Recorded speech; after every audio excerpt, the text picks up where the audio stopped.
സാധാരണ പലിശ കണക്കാക്കുന്ന ബാങ്കിൽ രാമു 1600 രൂപ നിക്ഷേപിച്ചു.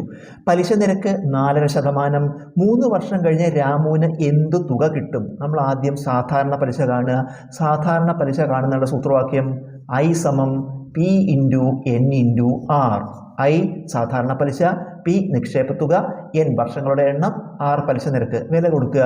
നിക്ഷേപത്തുക 1600 ഇൻറ്റു വർഷങ്ങളുടെ എണ്ണം 3 വർഷം, 3 ഇൻറ്റു പലിശ നിരക്ക് 4.5%.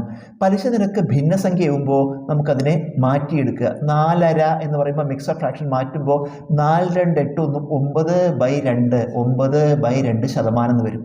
അപ്പോൾ നമുക്ക് മിക്സഡ് ഫ്രാക്ഷൻ മാറ്റി സാധാരണ ഫ്രാക്ഷൻ ആക്കി. ഇനി ശതമാനത്തിനെ മാറ്റുക.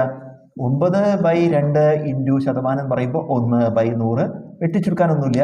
9 9/2 ഇൻറ്റു 100 200. അപ്പോൾ ഈ പലിശ നിരക്ക് 4.5% എന്നുള്ളതിന് പകരം നമുക്ക് ഇത് എഴുതിയാൽ മതി. എത്രയേ? 9/200. നമുക്ക് 2 0 വെട്ടിക്കളഞ്ഞാൽ 2 16 8 വെട്ടിച്ചുരുക്കുമ്പോൾ 8 ഇൻറ്റു 3 ഇൻറ്റു 9 27 ഗുണിക്കുമ്പോൾ 8 7 56 ശിഷ്ടം 5 8 2 16 5 21. ഈ കിട്ടിയത് പലിശയാണ്, സാധാരണ പലിശയാണ്. നമ്മുടെ ചോദ്യം എന്താ? 3 വർഷം കഴിഞ്ഞ് രാമുവിന് എന്ത് തുക കിട്ടും? അപ്പോൾ 3 വർഷം കഴിയുമ്പോൾ എന്ത് തുകയാണ് കിട്ടുക? രാമു അവിടെ നിക്ഷേപിച്ച തുകയും കിട്ടും, ഈ പലിശയും കിട്ടും. അപ്പം നിക്ഷേപ തുകയുടെ കൂടെ പലിശ കൂട്ടണം. നിക്ഷേപ തുക എത്രയാണ്?